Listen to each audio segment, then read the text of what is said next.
Good morning all of you. सभी विद्यार्थियों को सुप्रभात। देखिए विद्यार्थियों, आज हम बात करने वाले हैं, कल की क्लास के अंदर अपने बात की थी कि विपणन से क्या आशय है। ठीक है, विपणन की कार्य प्रक्रिया कैसी है, ठीक है, उसके बारे में हमने बहुत विस्तृत बात की थी कल की क्लास के अंदर। और विपणन को लेकर के मैं आज फिर से आपको क्लियर कर देता हूं कि विपणन जो है, ठीक है, वो किसी आवश्यकता, ठीक है ना, किसी वस्तु की आवश्यकता, ठीक है ना, से लेकर के उसके उत्पादन तथा उस वस्तु की को उपभोक्ता तक पहुंचाने के दौरान तक का समस्त कार्य जो होता है वो विपणन के अंतर्गत आता है। ठीक है, उसको लेकर के हमने कल बहुत अच्छे से उसको परिभाषा है, उसके अर्थ आशय को समझा था, उसके कार्य की प्रक्रिया को समझा था। आज हम बात करेंगे विपणन प्रबंध के महत्व को लेकर। ठीक है, तो विपणन प्रबंध के महत्व के बारे में आज हम बात करने वाले हैं। तो आज एक तरफ माल की पूर्ति आवश्यकता से अधिक है, दूसरी ओर उपभोक्ता व्यवहार एवं आवश्यकता क्रम में अंतर होता जा रहा है। ग्राहकों को रुचि एवं आवश्यकता निरंतर बदल रही है, अतः आधुनिक समय में प्रभावकारी विपणन का महत्व बहुत अधिक बढ़ गया है। देखिए, एक तरफ माल की पूर्ति आवश्यकता से अधिक हो रही है, ठीक है, जितनी आवश्यकता उससे अधिक माल की पूर्ति हो रही है। दूसरी ओर उपभोक्ता व्यवहार और आवश्यकता क्रम में अंतर होता जा रहा है। ठीक है, उपभोक्ता का जो व्यवहार है और उनकी जो आवश्यकता, उसके जो क्रम में, उनके बीच में जो है, उसके अंतर जो है वो कम होता जा रहा है। ठीक है, और ग्राहकों की रुचियां, उनकी आवश्यकता दिन प्रतिदिन बदलती जा रही है। और ऐसे नाजुक समय के अंदर, ऐसे विकट समय के अंदर, ठीक है, मार्केट की विपरीत परिस्थिति कह सकते हैं इसको, और ऐसे समय के अंदर प्रभावकारी विपणन का महत्व बहुत अधिक बढ़ गया। यहाँ पर एक बहुत अच्छा प्रभावशाली विपणन की आवश्यकता महसूस की जाती है। तो विद्यार्थियों, तो आज हम बात करने वाले हैं उसी संदर्भ में कि विपणन की आवश्यकताओं की संतुष्टि के लिए विपणन का उपयोग किया था और देश में तीव्र आर्थिक विकास के लक्ष्य को प्राप्त किया जा सकता है। देखिए, देश जो है वो तीव्र आर्थिक विकास के लक्ष्य को प्राप्त करना चाहता है, तो विपणन कार्य समाप्त होने से विपणन की प्रक्रिया समाप्त नहीं हो जाती, यह तो निरंतर चलने वाली प्रक्रिया। कल हम उसकी विशेषताओं में हमने बात की थी कि मैंने कहा था कि विपणन ये नहीं है कि आज का काम है खत्म हो गया इसके बाद विपणन समाप्त, निरंतर चलने वाली प्रक्रिया है, गतिशील प्रक्रिया है। ठीक है ना, एक उद्देश्य पूरा होने पे दूसरा उद्देश्य तैयार हो जाता है। ठीक है ना, एक दूसरे से कनेक्टेड प्रक्रिया है। ठीक है, तो विपणन प्रक्रिया समाप्त नहीं हो जाती, यह तो निरंतर रूप से चलने वाली प्रक्रिया है। इसके द्वारा विपणन कार्य की प्रभावशीलता को बढ़ाने के लिए पुनः विपणन, संचार, वस्तु विविधीकरण, बाजार विश्लेषण आदि कार्य निरंतर रूप से किए जाते हैं। कार्य प्रक्रिया के अंदर ये सारी चीज़ें हमने पढ़ी थी, बाजार विश्लेषण को भी पढ़ा था, ठीक है ना, संचार को भी पढ़ा था, ठीक है ना, ये सारी चीज़ें निरंतर रूप से ये कार्य किए जाते हैं। आज हम बात अब करेंगे कि विपणन का महत्व। अब विपणन का महत्व है, तो जैसा विपणन का क्षेत्र व्यापक है, ऐसे उसके महत्व भी सभी क्षेत्रों में बहुत व्यापक है। इसलिए उसको हमने अध्ययन की दृष्टि से 4 मुख्य भागों में बांटा है। व्यवसायियों और उपक्रम के लिए महत्व, ग्राहकों के लिए महत्व, समाज के लिए महत्व और राष्ट्र के लिए महत्व। ठीक है, तो यहाँ पर हम बात करने वाले हैं, देखिए विपणन के महत्व किन किन को हैं। व्यवसायी और जो उपक्रम के मालिक है उनके लिए महत्व क्या है, ग्राहकों के लिए महत्व क्या है, समाज के लिए महत्व क्या है और राष्ट्र के लिए महत्व क्या है। ठीक है,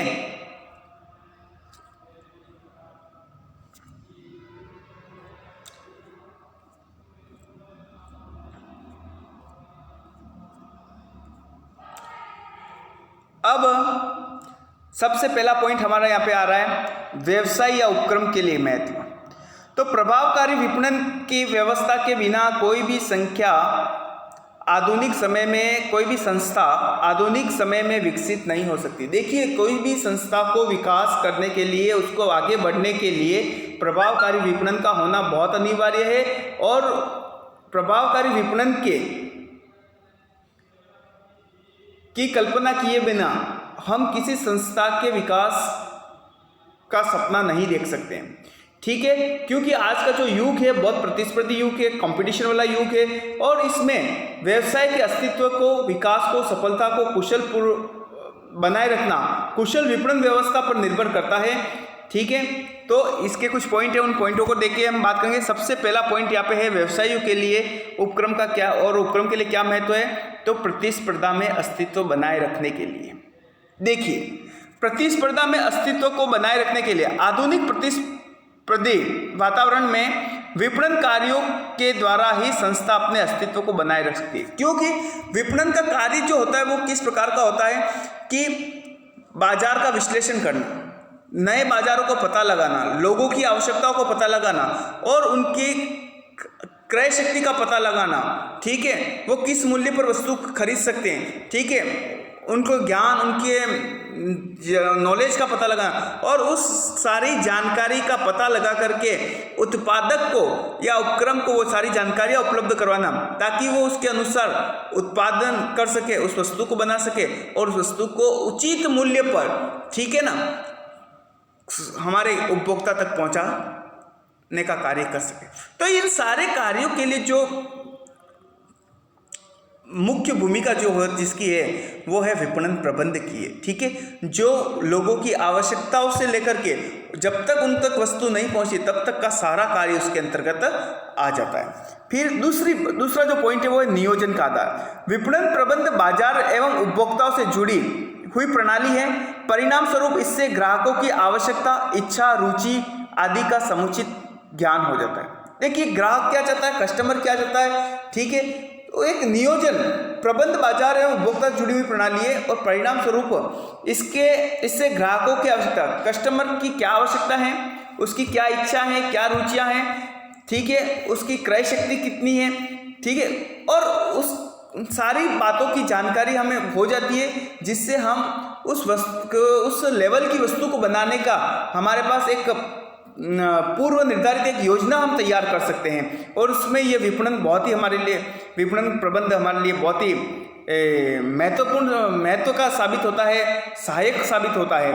ठीक है, इसी कारण प्रत्येक संस्था उन वस्तुओं के उत्पादन पर ध्यान दे सकती है जिन्हें ग्राहक पसंद करते हैं। विभिन्न विपणन सूचनाओं, बाजार मार्ग, प्रतिस्पर्धा, फैशन, ग्राहक रुचि, क्रय शक्ति आदि के आधार पर ही कंपनी की योजनाओं को तैयार करती है। ठीक है, कंपनी की योजना, अब लोग क्या मांगते हैं और हम क्या तैयार कर रहे हैं, तो इसमें अंतर आ जाएगा। और जब इस चीज में अंतर आ जाएगा तो हमारी वस्तुओं को, हमारे उत्पाद को कस्टमर नहीं खरीदेगा, और जब कस्टमर नहीं खरीदेगा तो हम प्रतिस्पर्धा के रूप में या मार्केट के अंदर बने रहने में हमें दिक्कत आएगी। तो इन सारे कार्यों के लिए लोगों की आवश्यकता के अनुसार उत्पादन करने का जो मेन जो योजना बनाई जाती है, उसके लिए हमको कौन सा महत्व हमारे उपयोगी होता है, विपणन प्रबंध। ठीक है, इसके बाद अगला पॉइंट हम देखते हैं, अधिक विक्रय। देखिए, विपणन प्रबंध के द्वारा बाजार एवं उपभोक्ता का विश्लेषण किया जा सकता है। इससे ग्राहकों की बदलती हुई रुचि, आवश्यकता, फैशन का ज्ञान प्रबंधकों को हो जाता है, वह उन्हीं के अनुरूप वस्तुओं का निर्माण किया है और माल का विक्रय। देखिए विद्यार्थियों, जब ग्राहकों की, उपभोक्ता की आवश्यकता के अनुरूप हम माल को तैयार करेंगे, प्रोडक्ट को तैयार करेंगे और उनकी क्रय शक्ति के अनुरूप, ठीक है, दोनों चीजों, मूल्य का भी यहाँ पे विशेष ध्यान रखना पड़ेगा, तो लोग क्या करेंगे, उस वस्तु को आसानी से खरीदने में सक्षम होंगे। और जब वो खरीदने में सक्षम होंगे तो वो उस वस्तु को खरीदेंगे, और जब वो खरीदेंगे तो हमारी सेल क्या होगी, बढ़ेगी। ठीक है ना। फिर है अधिक उत्पादन। तो अधिक विक्रय, जब माल अधिक बिकेगा तो उत्पादन भी क्या होगा, अधिक होगा, करना पड़ेगा। ठीक है, तो अधिक उत्पादन, और इससे क्या होगा कि संस्था के जो दीर्घकालीन लक्ष्य हैं, देखिए लाभ कमाना हर व्यावसायिक संस्था का प्राथमिक उद्देश्य होता है कि लाभार्जन करना। ग्राहकों की संतुष्टि होती है, लेकिन साथ में सबसे प्राथमिक उद्देश्य की अगर बात करें तो किसी भी व्यावसायिक संस्था का क्या है, लाभार्जन होता है। लाभ के बिना वो व्यापार नहीं करती है। ठीक है, तो जब अधिक उत्पादन होगा, अधिक विक्रय होगा, तो लाभार्जन भी क्या होगा, अधिक होगा। ठीक है, इसके बाद हम अगला पॉइंट है न्यूनतम लागत पर वितरण।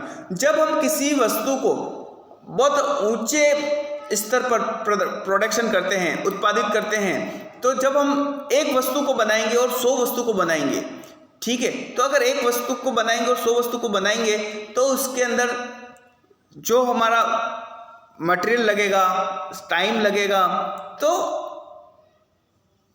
उन सारी की कंज्यूम जो करेंगे हम टाइमिंग का वगैरह, तो हम एक यूनिट वस्तु को बनाने में हमारे पर यूनिट कॉस्ट क्या आएगी, अधिक आएगी।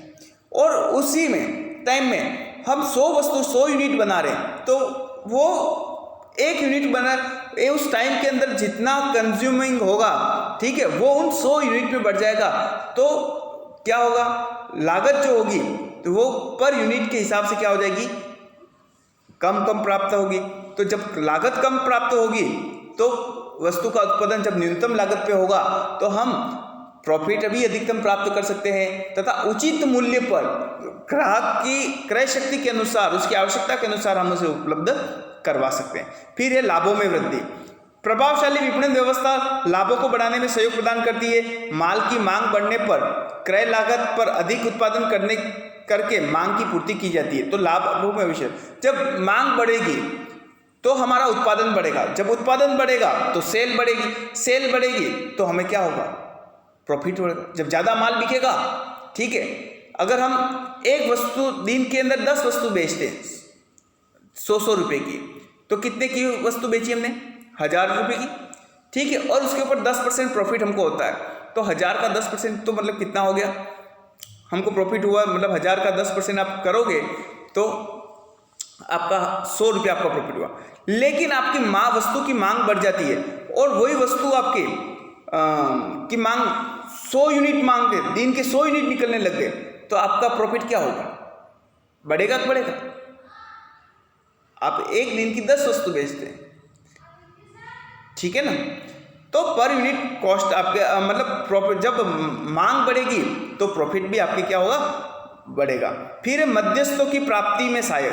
प्रभावशाली विपणन व्यवस्था के माध्यम से मध्यस्थ, एजेंट, थोक व्यापारी, फुटकर व्यापारी, डीलर आदि को प्राप्त करना सरल होता है, क्योंकि मध्यस्थ उसी उत्पादक का माल बेचते हैं जिनकी विपणन व्यवस्था ग्राहक प्रदान होती है। मतलब मध्यस्थ ये चाहते हैं, एजेंट ये चाहते हैं, डीलरशिप वाले लोग ये चाहते हैं कि हम जिस वस्तु को लेकर के कस्टमर के सामने उपस्थित हों, कस्टमर पहले से उसके बारे में सारी जानकारी है, और ये उसी वस्तु की जानकारी उन लोगों के पास होगी जिस वस्तु का, जिस प्रोडक्ट का विपणन प्रबंध तगड़ा होगा, मजबूत होगा, प्रभावशाली होगा, ठीक है। तो इसलिए मध्यस्थों की प्राप्ति में भी सहायक है। फिर ख्याति का निर्माण। जब ग्राहक को उनकी आवश्यकता के अनुसार न्यूनतम लागत पर अच्छी वस्तुएं प्राप्त हो जाती हैं तो उनको संतुष्टि मिलती है और इससे बाजार में संतुष्ट ग्राहकों की संख्या में वृद्धि होती है, जिसके परिणाम स्वरूप संस्था की ख्याति बढ़ती है। और विज्ञापन एवं विक्रय संवर्धन योजनाएं भी संस्था की ख्याति में वृद्धि है। देखिए, एक बार आपने कोई प्रोडक्ट मार्केट के अंदर लॉन्च किया, कस्टमर ने खरीदा, ठीक है, और जब वो प्रोडक्ट उसके क्रय शक्ति के अनुसार, ठीक है, उसकी आवश्यकता के अनुसार उसको उपलब्ध हो जाता है और जब उसका उपयोग करता है तो वो पूर्ण रूप से संतुष्ट होता है। तो इस तरह से मार्केट के अंदर जब संतुष्ट ग्राहकों की संख्या बढ़ेगी तो निश्चित रूप से हमारी ख्याति के अंदर हमारी गुडविल भी क्या होगी, अच्छी गुडविल का हमारा निर्माण होगा, ठीक है ना। फिर है अगला विकास एवं विस्तार को लेकर। विपणन प्रबंध उत्पाद विविधीकरण एवं नव प्रवर्तन कार्यों में सहायक होता है। संस्था अपने विद्यमान ढांचे के अंतर्गत नई वस्तुओं को जोड़ सकती है तथा वर्तमान उत्पादन क्षमता का विस्तार कर सकती है। देखिए, विकास एवं विस्तार, जब विपणन प्रबंध प्रभावी होगा तो मांग बढ़ेगी तो सेल बढ़ेगी, प्रॉफिट बढ़ेगा, और जब ये सारी चीजें होने लगेगी तो हमारे उपक्रम का हम क्या करेंगे, विकास करेंगे, विस्तार करेंगे, उसको बढ़ाने की कोशिश करेंगे, और ये सारा ही डिपेंड करता है विपणन प्रबंध पर, ठीक है ना। इसके बाद हम बात करने वाले हैं सामाजिक दायित्वों की पूर्ति, ठीक है। 10वां पॉइंट है सामाजिक दायित्वों की पूर्ति। प्रभावकारी विपणन व्यवस्था में ग्राहक की संतुष्टि को आधार मानकर समस्त क्रियाएं उनकी संतुष्टि के लिए की जाती हैं। अतः अधिक आधुनिक विपणन उपभोक्ता केंद्रित होने के कारण सामाजिक उद्देश्यों एवं दायित्वों की पूर्ति में सहायक होता है। देखिए, प्रभावकारी विपणन व्यवस्था में ग्राहकों की संतुष्टि को आधार मानकर कस्टमर की जो संतुष्टि उसको आधार मानकर समस्त क्रियाएं उनकी संतुष्टि के लिए, क्योंकि हमारा देखिए आज का जो मार्केट है वो ग्राहक प्रधान है, कस्टमर प्रधान है, ठीक है ना। ग्राहक बाजार का राजा होता है, तो उनकी संतुष्टि के लिए की जाती है। और जब ग्राहक ज़्यादा संतुष्ट होगा वो हमारे प्रोडक्ट ज़्यादा खरीदेगा, ठीक है, उसके एडवर्टाइज करेगा, ठीक है, दूसरे लोगों को प्रेरित करेगा। तो हमको हमारा ध्यान विपणन प्रबंधन का मुख्य ध्यान होता है कि कस्टमर सेटिस्फिकेशन, ग्राहक की संतुष्टि पे, ठीक है। तो सामाजिक उद्देश्य एवं दायित्वों की पूर्ति में भी वो क्या होता है, सहायक होता है। तो समाज किससे क्या होगा, संतुष्ट होगा। जब समाज संतुष्ट होगा तो उस समाज को फायदा होगा, ठीक है। तो सामाजिक उद्देश्य और दायित्वों की यहाँ भी क्या हो रही है, पूर्ति हो रही है। फिर अंतर्राष्ट्रीय व्यापार में सफलता, प्रभावकारी विपणन के माध्यम से अंतर्राष्ट्रीय व्यापार में सफलता प्राप्त की जा सकती है। विदेशी ग्राहकों की अच्छी आवश्यकता, रीति रिवाज, प्रतिस्पर्धात्मक स्थिति आदि के संबंध में सूचना एकत्रित करके उनकी आवश्यकताओं के अनुरूप वस्तुओं का रंग, रूप, आकार देकर उचित किस्म की वस्तुओं का निर्माण किया जा सकता है। इससे अंतर्राष्ट्रीय व्यापार में सफलता प्राप्त की है। देखिए इंटरनेशनल जो मार्केट होता है, ठीक है, वहाँ पर सफलता, तो विदेशी ग्राहकों की इच्छा क्या है, कैसे पता लगाएंगे, विपणन प्रबंध के माध्यम से। वो लोग क्या चाहते हैं, उनकी आवश्यकता क्या है, उनकी इच्छा क्या, उनकी रुचि क्या है, उसके अनुसार हम रंग, रूप, आवश्यकता के अनुसार वस्तु को बनाएंगे।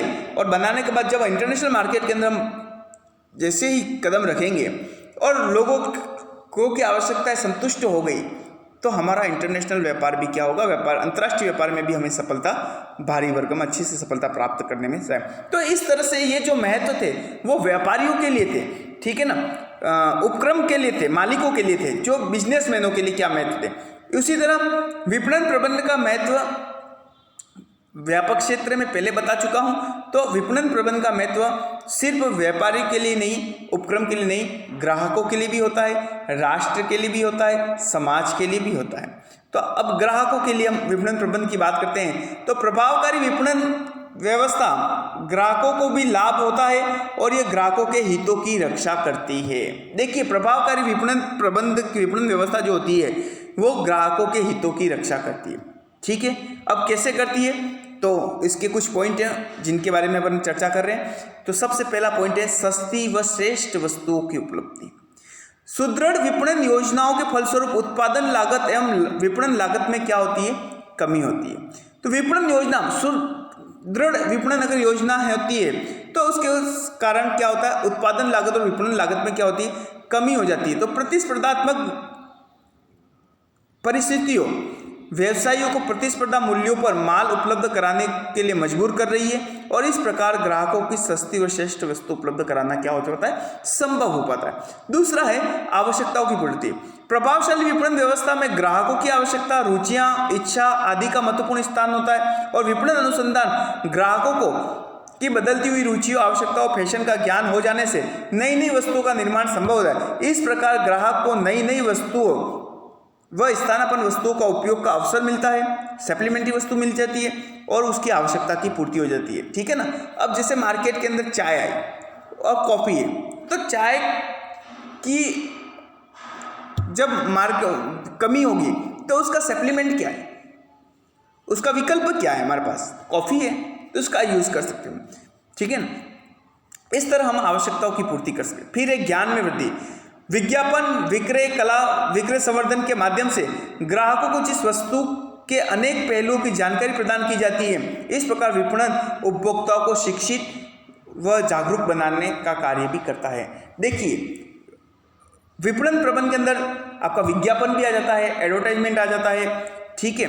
तो ये सारे विक्रय कला आ जाती है, विक्रय संवर्धन आ जाता है। तो इन सभी के माध्यम से, ठीक है, तो विपणन क्या कार्य करता है, लोगों को जागरूक करता है, उनको उस वस्तु के बारे में जानकारी प्रदान करता है कि उसका उपयोग कैसे किया जाएगा, ठीक है, वो कहाँ मिलेगी, किस मूल्य पर मिलेगी। तो इन सारी चीज़ों को की जानकारी जब उपभोक्ताओं को दी जाती है तो उपभोक्ताओं को शिक्षित करने का कार्य भी कौन करता है, विपणन प्रबंध करता है और वो उपभोक्ताओं के ज्ञान में वृद्धि करता है, ठीक है। फिर अगला हम देख रहे हैं धन का उचित प्रयोग।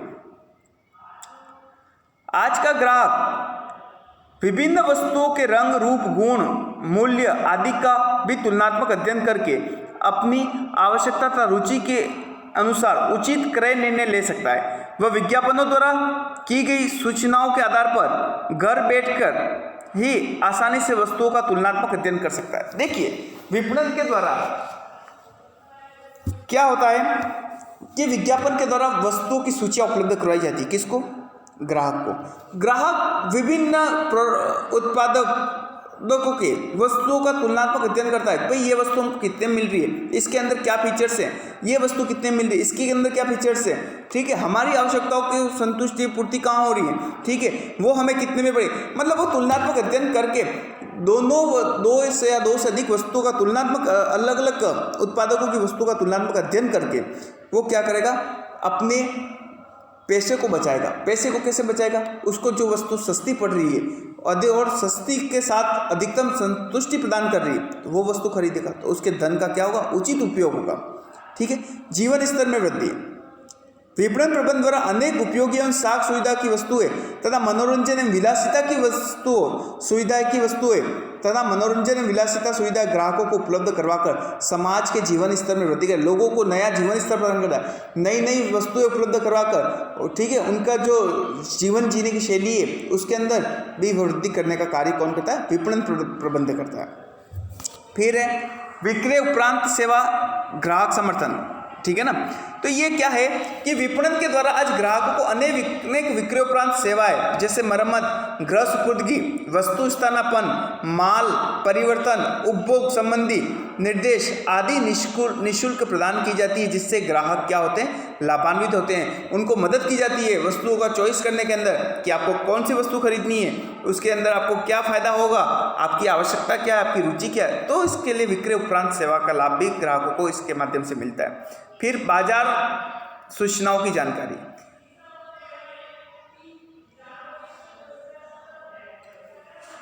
तो बाजार सूचनाओं की जानकारी, प्रभावी विपणन व्यवस्था सुदृढ़ संचार व्यवस्था पर आधारित होती है, अतः ग्राहकों को बाजार संबंधी सूचनाएं प्राप्त होती हैं और बाजार में उपलब्ध वस्तुओं के साथ साथ वैकल्पिक वस्तुओं के संबंध में भी यथा समय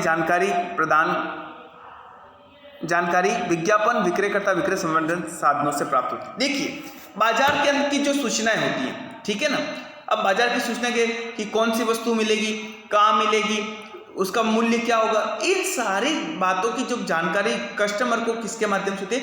विपणन प्रबंध के माध्यम से होती है। और जब बाजार सूचनाओं की जानकारी प्राप्त होती है तो उसको वस्तु को खरीदने में सुविधा प्राप्त होती है, आसान सहजता प्राप्त होती है। ठीक है। यथा समय वस्तुओं के लिए प्रभावी विपणन प्रबंध के कारण आज ग्राहकों को यथा समय वस्तुएं सभी उपलब्ध हो रही है, दिन से लेकर रात तक 24 घंटे, जब भी उसको जो भी वस्तु चाहिए तो उसको कुशल विपणन प्रबंध के कारण ही उसे 24 आवर्स उपलब्ध हो जाती है। यथा स्थान वस्तु के लिए यथा समय की बात होगी। अब यथा स्थान, जिस स्थान पर वो रह रहा है, विपणन प्रबंध ने आज सभी वस्तुएं घर द्वार तक पहुंचाने में सहायता की। लोगों की आवश्यकता, जैसे आपने ऑनलाइन मार्केटिंग का भी का ट्रेड चल रहा है, ठीक है, आपको जो वस्तु चाहिए पसंद आई, आप उसको क्या कहें, ऑनलाइन परचेजिंग करेंगे, वो वस्तु 2 से 3 दिन के अंदर आपके घर तक सर्विस वो पहुंचा देंगी। तो वो क्या है? एक कुशल विपणन प्रबंधी तो है, ठीक है, और ये सारा संभव भी विपणन प्रबंध के कारण हो पाया है। ठीक है। फिर है उपभोक्ता संतुष्टि। विपणन प्रबंध का प्रमुख लक्ष्य उपभोक्ता संतुष्टि है। विपणन उपभोक्ता की इच्छित वस्तुएं सही समय पर, सही कीमत पर तथा पर्याप्त मात्रा में उपलब्ध करवाकर उपभोक्ताओं को संतुष्टि प्रदान करता है। सस्ते मूल्य पर अच्छी वस्तुएं सही समय पर सही स्थान पर उपलब्ध करवाकर क्या करता है? उनको अधिकतम संतुष्टि प्रदान करने का कार्य करता है। फिर है आराम व सुविधा। कुशल विपणन के कारण ही आज उपभोक्ताओं को अधिकाधिक आराम, मनोरंजन एवं विलासिता के साधन उपलब्ध हो रहे हैं। इससे उपभोक्ताओं की कार्य क्षमता, जीवन स्तर व संतुष्टि में क्या हो रही है? वृद्धि हो रही है। तो इस प्रकार ये सारे पॉइंट जो थे, वो किस बिंदु जो थे वो क्या थे? ग्राहकों के लिए विपणन प्रबंध का क्या महत्व है उसको लेकर के थे। उससे पहले के जो बिंदुओं पर हमने चर्चा की थी वो व्यवसायी और उपक्रम के लिए क्या महत्व विपणन प्रबंध का, उसको लेकर के थे। इसके बाद हम बात करेंगे समाज के लिए महत्व को लेकर के, ठीक है। और समाज के लिए अब क्या महत्व होता है उसकी बात हम करने वाले हैं, ठीक है। तो देखिए, समाज के लिए महत्व, संपूर्ण समाज प्रभावी विपणन प्रबंध व्यवस्था से लाभान्वित होता है, ठीक है ना। संपूर्ण समाज, ठीक है, मानव समुदाय विपणन प्रबंध व्यवस्था से क्या होता है, लाभान्वित होता है। और इसके कुछ बिंदु हैं जिनके आधार पर हम चर्चा करने वाले हैं। तो सबसे पहला जो बिंदु है, कम मूल्यों पर वस्तु की प्राप्ति। प्रभावी विपणन प्रबंध द्वारा समाज के लोगों को वस्तु एवं सेवाएं अपेक्षाकृत कम मूल्य पर प्राप्त होती हैं, परिणाम स्वरूप समाज के सभी सदस्यों को लाभ है। देखिए, जब वस्तु लोगों की आवश्यकताओं के बारे में वो जानकारी देंगे, ठीक है, मांग के बारे में जानकारी देंगे, तो जब उच्च स्तर पर उत्पादन किया जाएगा तो पर यूनिट कॉस्ट कम आएगी, वस्तु का मूल्य सस्ता होगा, और जब सस्ते मूल्य होगा तो समाज के हर तबके के लोग उस वस्तु को क्या करेंगे, खरीद सकेंगे, उसका उपयोग कर सकेंगे, ठीक है। तो परिणाम स्वरूप समाज के सभी सदस्यों को उसका क्या होगा, लाभ प्राप्त होगा। और वो किसके माध्यम से प्राप्त हो रहा है, विपणन प्रबंध के माध्यम। फिर रोजगार के अंदर वृद्धि, ठीक है। विपणन की विस्तृत क्रियाओं जैसे वितरण, विज्ञापन, विक्रय संवर्धन, पैकेजिंग, बाजार अनुसंधान आदि से रोजगार बढ़ता है। अब विपणन के बहुत सारे कार्य हैं। कार्य प्रक्रिया के अंदर हमने बात की थी, कितने कार्यों की बात की थी, 15 से 16 कार्यों की बात की थी। उन सारे कार्यों के अंदर हमें करने के लिए किसकी आवश्यकता पड़ती है, मानव समुदाय की आवश्यकता है, मानव श्रम की आवश्यकता पड़ती है, और उसके लिए लोगों को रोजगार मिलेगा, और जब रोजगार मिलेगा तो उनकी क्रय शक्ति की भी क्या होगी, बढ़ेगी। इसके अतिरिक्त विपणन कई अप्रत्यक्ष कार्यों जैसे यातायात, संदेशवाहन, बैंकिंग, बीमा, भंडारण, पूंजी बाजार आदि को प्रोत्साहित करके भी रोजगार के अवसर पैदा करने का कार्य करता है, समाज के हित के अंदर कार्य करता है। फिर रूढ़ियों एवं कुरीतियों से मुक्ति, ठीक है। तो प्रभावकारी विपणन प्रबंध व्यवस्था के द्वारा समाज में मिलावट, जमाखोरी, भ्रामक विज्ञापन, कालाबाजारी आदि बुराइयों का उन्मूलन होता है। क्यों कि विपणन प्रबंध जो होता है, जो वास्तविकता जो होती है उसको लोगों के सामने रख देता है, समाज के सामने रखता है, ग्राहकों के सामने रखता है, तो ग्राहक उनका तुलनात्मक रूप से अध्ययन कर सकते हैं, ठीक है। तो कौन सी वस्तु उनके लिए फायदेमंद है, कौन सी वस्तु उनके लिए उपयोगी है, कौन सी वस्तु में मिलावट हो रही है, जमाखोरी, तो उन सारी चीज़ों का पता लग सकता है। तो रूढ़ियों एवं कुरीतियों से भी हमें क्या होती है, समाज को मुक्ति मिलती है। फिर है सामाजिक मूल्यों की स्थापना। विपणन की नई विचारधारा ग्राहकों की संतुष्टि पर आधारित है, और जब ग्राहक संतुष्ट होगा तो व्यवसाय क्या होगा, दिन दुना रात चौगुना क्या होगा, ऊंचाइयों को छूता रहेगा, आगे बढ़ता रहेगा। तो व्यवसायी उपभोक्ताओं को अपनी सभी क्रियाओं को केंद्र बिंदु समझने लगता है, और उनकी संतुष्टि में ही वह लाभ प्राप्त करता है, ठीक है। अब इसी क्रम में तो ये तो थे समाज के लिए विपणन प्रबंध का क्या महत्व उसका। अब हम बात करने वाले हैं राष्ट्र के लिए विपणन प्रबंध का क्या महत्व है, ठीक है। 6 पॉइंट है, ठीक है। तो सबसे पहला पॉइंट यहाँ पर राष्ट्र के लिए क्या है, देखिए, व्यवसाय के लिए, ग्राहक के लिए, समाज के लिए और राष्ट्र के लिए। देखिए विपणन कितना व्यापक है, विपणन प्रबंध कितना व्यापक है। कल मैंने एक लाइन में भी ऊपर बताया था कि समग्र प्रबंध का एक भाग है विपणन, ठीक है ना। तो राष्ट्र के लिए तो सबसे पहला पॉइंट यहाँ पे बिंदु हम बात करने और चर्चा करने वाले, राष्ट्रीय साधनों का सदुपयोग। देखिए, कोई भी वस्तु का उत्पादन करो, उस वस्तु को बनाओ, तो वो वस्तु क्या होगी, कच्चा माल होगा, ठीक है। देश के अंदर राष्ट्र के किन्हीं संसाधनों का उसके अंदर, चाहे वो मानवीय संसाधन हो, भौतिक संसाधन हो, प्राकृतिक संसाधन हो, आर्थिक संसाधन, उनका उपयोग हो रहा है। जब उनका उपयोग विपणन प्रबंध वस्तु की समय, स्थान, अधिकार, रूप एवं ज्ञान उपयोगिता का सृजन करता है। इससे देश के प्राकृतिक एवं पूंजीगत सभी साधनों का उचित वितरण एवं सदुपयोग संभव हुआ है, ठीक है। तो सही समय पर सही वस्तु का सही स्थान पर जब उपयोग किसके माध्यम से हो पाएगा, विपणन प्रबंध के माध्यम से होगा, ठीक है। क्योंकि हमको कोई वस्तु बनानी है, उसके लिए कच्चा माल चाहिए, ठीक है, प्राकृतिक संसाधन, मशीन चाहिए, भौतिक संसाधन, उसके लिए पैसा चाहिए लगाना है तो आर्थिक संसाधन, और उन मशीनों पर काम करने के लिए हमको मानव चाहिए तो मानवीय संसाधन। उन सभी संसाधनों का सदुपयोग संभव, उचित वितरण एवं सदुपयोग संभव हो पाता है, ठीक है। इसके बाद है दूसरा जो पॉइंट है, मंदी से रक्षा। विपणन मांग एवं पूर्ति में क्या बनाए रखता है, संतुलन बनाए रखता है, बैलेंस बनाए रखता है। और जब दोनों के अंदर बैलेंस बराबर होगा तो मांग का सृजन करके राष्ट्र को आर्थिक मंदी एवं बेरोजगारी, गरीबी आदि बुराइयों से बचाने में भी विपणन प्रबंध मदद करता है। देखिए मंदी की स्थिति, अभी बीच में हमारा जो मंदी का काल आया था, देश के विश्व के सभी कई देश मंदी के संकट से जूझे थे, ठीक है, लेकिन भारत के ऊपर इतना कोई विशेष असर नहीं पड़ा था। रीज़न क्या था, ठीक है, पड़ा था लेकिन इतना विशेष असर नहीं पड़ा था, लेकिन उसका रीज़न ये था कि कुशल विपणन प्रबंध था, ठीक है, मांग और पूर्ति के अंदर संतुलन था, ठीक है।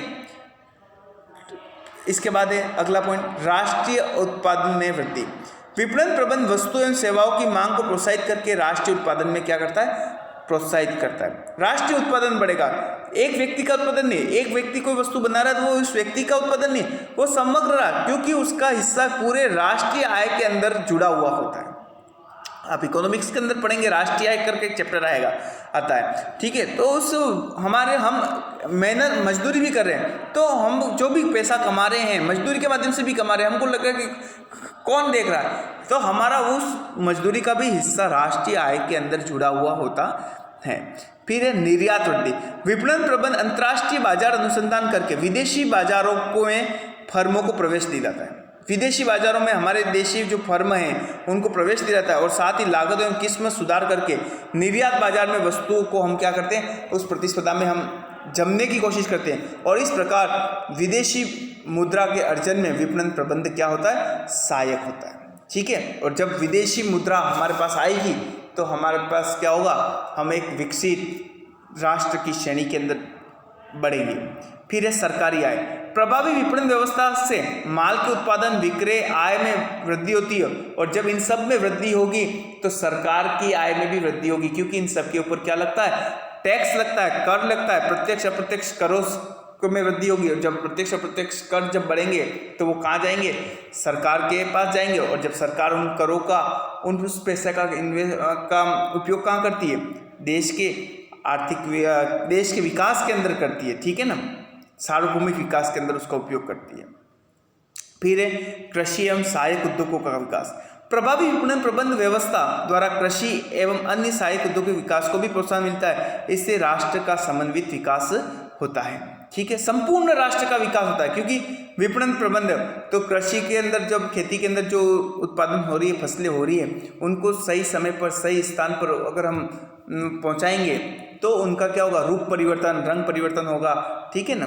तो उस वस्तु की आवश्यकता, उस वस्तु की हमारे लिए क्या होगी, उपलब्धता होगी, तो उससे कृषि उपज का भी क्या होगा, सदुपयोग होगा, ठीक है। इस प्रकार संपूर्ण राष्ट्र का विकास करने में विपणन प्रबंधक का क्या होगा, बहुत महत्वपूर्ण योगदान रहा है, ठीक है। तो इसी प्रकार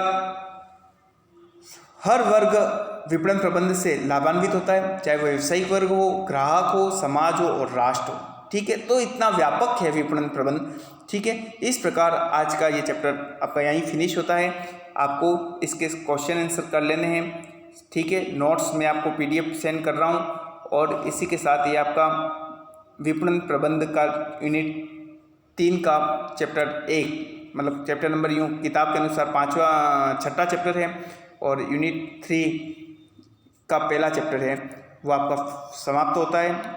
थैंक यू। होमवर्क आप बिल्कुल अच्छे से कर लें।